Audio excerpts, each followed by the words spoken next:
I've seen quite a few of your interviews, Dr. Kahn. You're on the Joe Rogan show, you've been on Bulletproof Radio, and you've always struck me as somebody who's been a real advocate for being, there you go, being a vegan, but you've never come across as pushy. Okay, I think, you're very respectful of what people want to consume. And I think that the great thing for me that came out of some of the interviews that I've watched with you is that, it's like predominantly plant-based has been some of your messaging. I think that's really quite a powerful statement, because I think lots of people maybe would want to go vegan maybe a few days a week, but maybe not every single day because they love their meat. I think from your perspective, how much of an impact does being vegan have on your cardiovascular health? I have shown up at some, what might be called hostile or alternative approaches to health, paleo conferences, but I'm more than happy to work with these people rather than work against them, because generally there's a divide between processed, refined, factory made versus as natural as possible. And some of the other traditions or approaches to food health, like the Paleolithic diet, we're not going to be eating, frozen pizzas and cheeseburgers in a yellow bag out the window of a fast food restaurant. I can unify with some of these people that we need to stop. Some people call it crap, calorie-rich and processed food, but it's crap because of that excess salt, sugar, refined flours, chemicals, pesticides, hormones, and such. There's three reasons that people adopt a plant diet, a vegan diet. Some of us like the term plant diet because you can eat potato chips and soda pop and say, I'm vegan, I harm no animal, but we know, in fact, it's scientifically proven you've not done anything for your health. You may have actually harmed your health with that approach, an unhealthy vegan diet.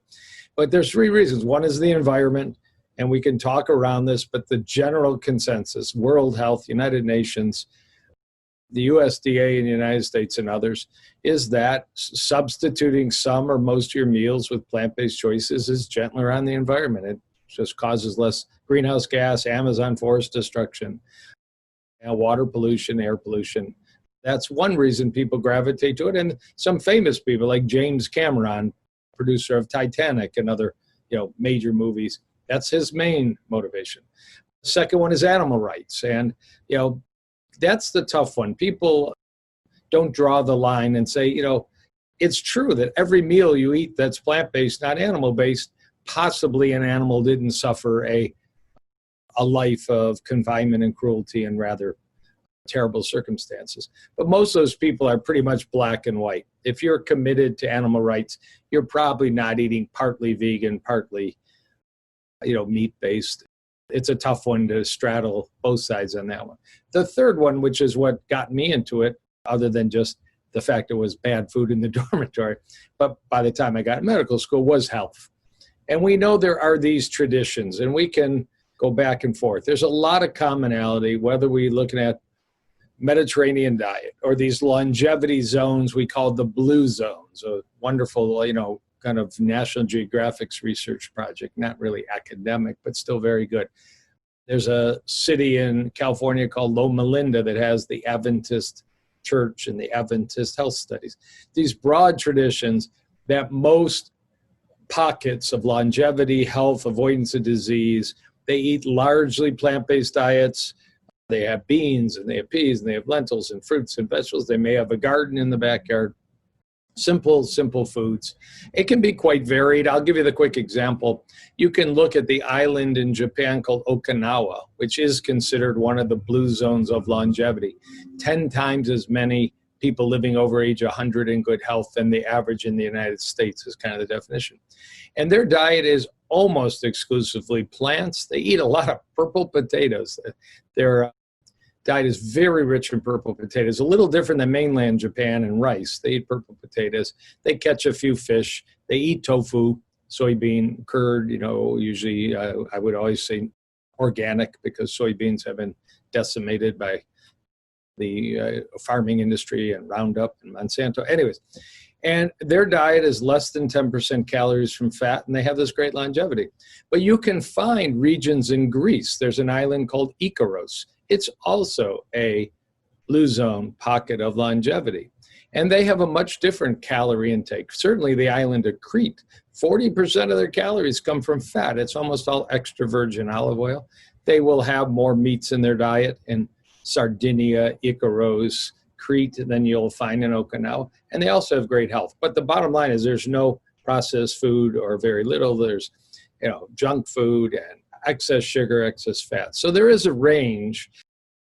It's perfectly possible to eat only plants every meal for the rest of your life. I made that choice 43 years ago, age 18, and I'm not dead yet, and I'm in pretty good shape. I'm on no prescription drugs.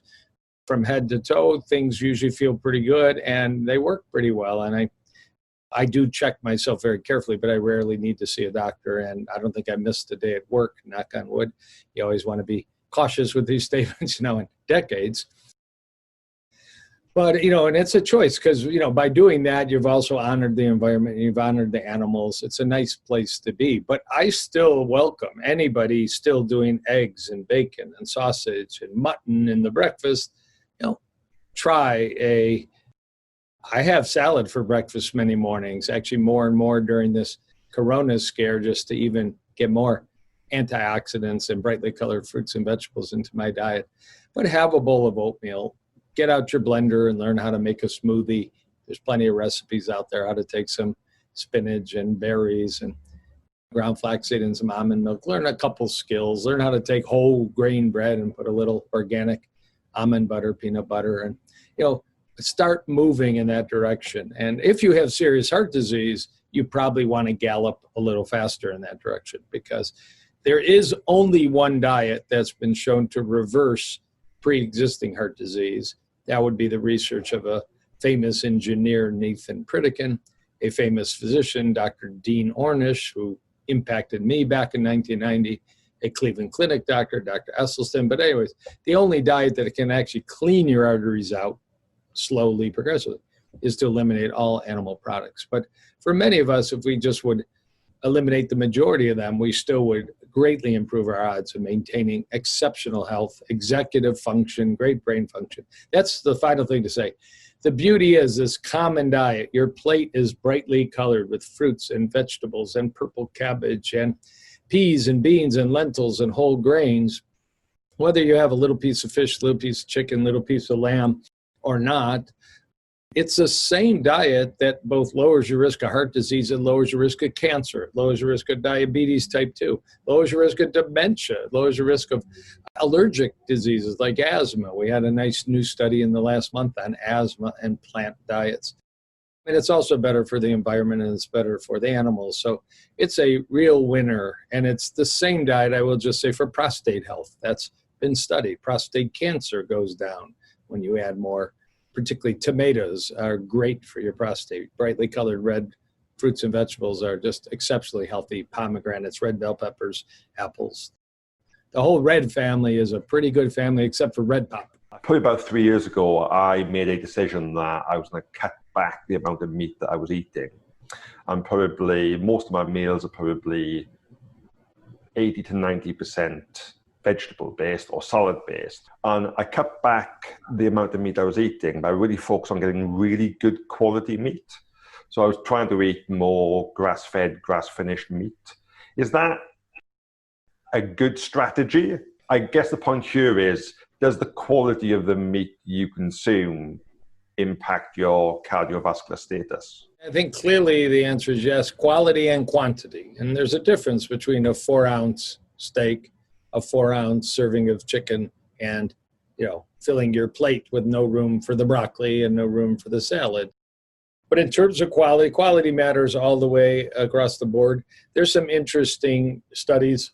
If you can find wild game, and I don't, but I'm going to mention, venison, bison, elk, if you're a hunter, and all the fat content and the health content of that tissue is far superior. What most people are eating, at least in the United States, and I believe probably in the UK, is what it's called factory farm chicken, turkey, lamb, meat from cows and such, where, we're talking probably the worst of the most efficient circumstance, but the worst for health. Highest fat content, highest antibiotic content, highest hormone content, pesticides, and all the rest. So yes, when you upgrade to grass-fed, there's some data, there's more omega-3 from eating grass as opposed to grain in the tissue of animals. And you probably, particularly if you can find an organic source, have saved yourself some pesticides. And, if you can get hormone-free sources of animal products, but still reduce the quantity too. What doesn't go away with grass-fed is there are certain reactions the body has to meat that's not dependent on factory farm or grass-fed. In general, actually the studies are only with factory farm. Eating meat can cause inflammation. The most extreme example is there actually is something, at least in the United States, that's been described for the past decade called a red meat allergy. And there's serious science.